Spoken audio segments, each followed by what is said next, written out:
नमस्कार, मैं हूं ललन सिन्हा। नरकटिया विधानसभा क्षेत्र में 2025 का बिगुल बज चुका है। पार्टियां और उम्मीदवारों के बीच टिकट बंटवारे को लेकर गणित सेट करने में लगे हैं। अक्टूबर के प्रथम सप्ताह में चुनाव की अधिसूचना जारी होने की संभावना है, मगर सभी उम्मीदवारों के बीच एक ऐसा नाम जो निर्दलीय ही चुनावी समर में उतरने का संकल्प लिया है। दीपक कुमार अमेरिका में कार्यरत इंजीनियर अपनी माटी से जुड़ा एक ऐसा धरती पुत्र है जो अमेरिका और यूरोप के तर्ज पर नरकटिया विधानसभा का विकास करना चाहते हैं। विकास का सपना लेकर चुनावी मैदान में उतरने वाले दीपक कुमार ने अपने तीसरे वीडियो में संदेश के माध्यम से चुनावी घोषणा पत्र जारी कर रोड मैप तैयार किया है। एक कर्मठ, ईमानदार और विकासशील प्रत्याशी के रूप में क्या संदेश भेजे हैं दीपक कुमार, सुनिए। नमस्कार नरकटिया विधानसभा के भाइयों, बहनों, साथियों और माताओं। सबसे पहले तो दुर्गा पूजा की शुभकामनाएं। माँ दुर्गा की कृपा से आपके परिवार में सुख, शांति और समृद्धि बनी रहे। इसके पहले मैंने कुछ वीडियो के थ्रू आप लोगों से जुड़ने का प्रयास किया था और उसी क्रम में एक अगली कड़ी है जहाँ पे मैं अपना विज़न आप लोगों के साथ शेयर करना चाहता हूँ। जहाँ तक मैंने बताया कि 3 चीज़ों पे मैं बहुत ही फोकस करना चाहता हूँ। एक तो है शिक्षा, दूसरा स्वास्थ्य और रोजगार। अच्छा, एक बात बता दो कि इस वीडियो के शुरू होने से पहले मैंने एक 7-8 सेकंड 10 सेकंड का एक वीडियो चलाया था। वो आपको ये दिखाने के लिए कि वो एक जो वीडियो है वहाँ यहाँ के एक प्राथमिक स्कूल की है, सरकारी स्कूल है वो, और इतनी बड़ी है कि वो उतने बड़े बड़े तो अपने यहाँ कॉलेज भी नहीं होते। खैर, मैं ये बता रहा था कि शिक्षा का अमेरिका में कितना महत्व है और ये क्यों ज़रूरी है। तो जहाँ तक शिक्षा की बात है, तो मैं चाहता हूँ कि हर पंचायत में एक लाइब्रेरी खुले जहाँ लोग जाएं, पढ़ें, बच्चे जाएं, पढ़ें। लाइब्रेरी बुक्स के साथ साथ वहाँ पे डिजिटल लाइब्रेरी भी हो। अब शिक्षा में देखेंगे तो 2 तरह के बच्चे आते हैं। एक जो तो कॉलेज करके अपनी डिग्री लेके और कंपटीशन की तैयारी कर रहे हैं, उनके लिए मैं मुफ्त ऑनलाइन कोचिंग की, जो लड़के दरोगा की और पुलिस की या इंजीनियरिंग, मेडिकल, रेलवे की तैयारी कर रहे हैं, उनके लिए मुफ्त ऑनलाइन कोचिंग की व्यवस्था कराई जाएगी ताकि वो घर बैठे ही तैयारी कर सकें, उनको बाहर जाने का खर्च ना उठाना पड़े। और उसके बाद में स्किल्स डेवलपमेंट पे भी ध्यान दी जाएगी।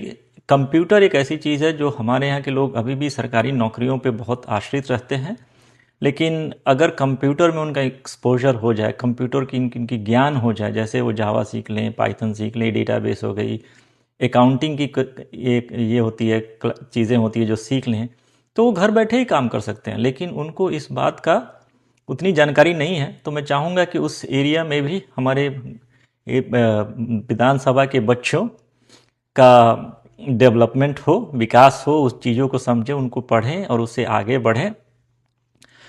लड़कियों के लिए या छात्राओं के लिए भी या छात्रों के लिए भी, जैसे पढ़ाई लिखाई के सिवाय आपके पेंटिंग हो गई, म्यूज़िक हो गई, संगीत हो गई, नृत्य हो गई, बहुत सारी ऐसी चीज़ें हैं जिसमें वो स्किल अपना डेवलप कर सकते हैं और उसको अपने एक जीविका का स्रोत बना सकते हैं।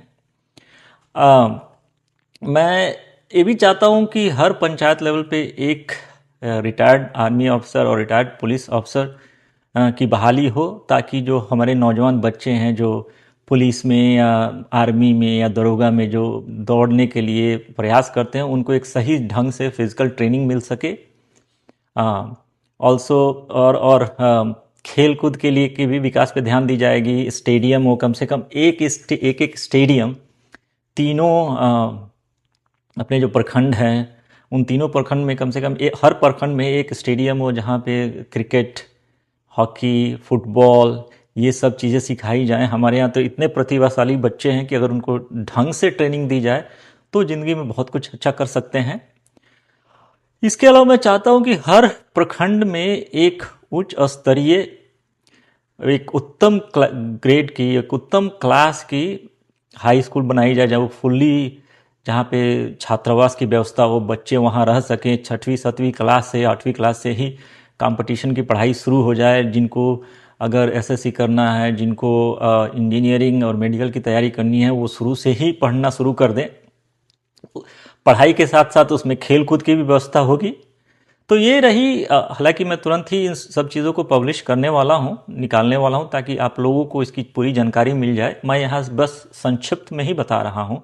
स्वास्थ्य के हिसाब से तो पहला काम रहेगा कि जो भी प्राथमिक केयर हैं वहाँ की सुविधा को मजबूत करना है। जैसे कि उनके पास ब्लड बैंक है कि नहीं है, पैथोलॉजी सेंटर जो ब्लड चेकिंग होती है, टेस्टिंग होती है, एक्सरेज होती है, वो है कि नहीं है। प्राथमिक केयर है और वहाँ पे वो सब सुविधाएं नहीं है तो उसका तो कुछ ज़्यादा फायदा होने वाला नहीं है।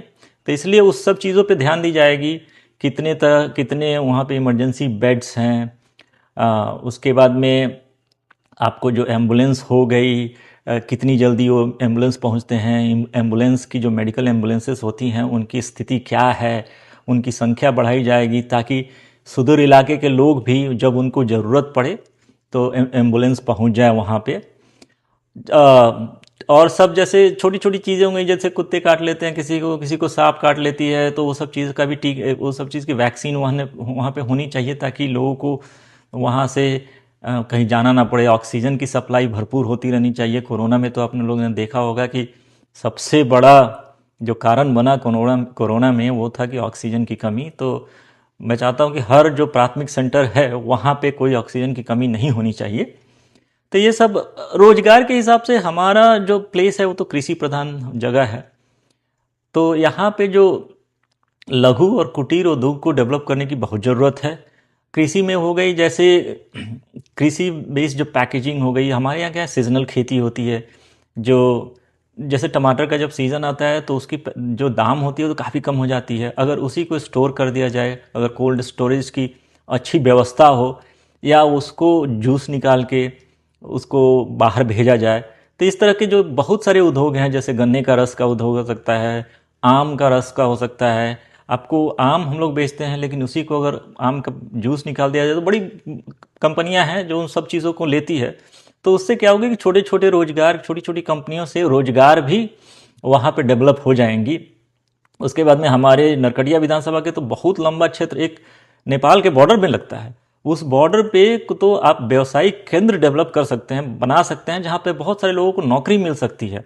तो जैसा मैंने बताया कि ये सारी चीज़ें मैं तुरंत ही निकलवाने वाला हूँ ताकि आप लोगों को और ज़्यादा विस्तृत जानकारी मिले।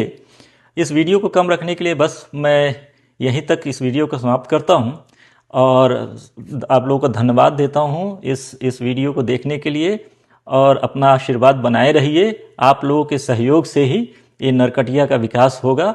और मैं बता दूं, मैं एक नेता नहीं हूं, मैं एक नया आदमी हूं जो मैं काम जिंदगी भर मैंने कोई नेतागिरी नहीं की है। मैं बस जिंदगी में पढ़ा हूं, काम किया हूं और शौक से अपने क्षेत्र के विकास का काम करना चाहता हूं। मुझे अमेरिका छोड़ के जाने की कोई ज़रूरत नहीं है। मेरी ज़िंदगी बहुत अच्छे से कट रही है। लोग यहाँ ना आना चाहते हैं, मैं यहाँ से जाके अपने क्षेत्र का काम करना चाहता हूँ। तो बस आप लोगों का सहयोग मिलता रहे, आप लोगों का आशीर्वाद बना रहे और हम सब साथ मिलके इस नरकटिया विधानसभा का एक अच्छा से विकास करेंगे और इसको एक उन्नत बनाएंगे और अपने राज्य में नहीं पूरे देश में एक गौरवशाली विधानसभा के रूप में इसको डेवलप करेंगे। हाँ जी, रुकिए, जाने से पहले मेरे चैनल को लाइक करें, सब्सक्राइब करें और बेल आइकन जरूर दबाएं ताकि कोई भी मेरा न्यूज सबसे पहले आप तक पहुंचता रहे। धन्यवाद।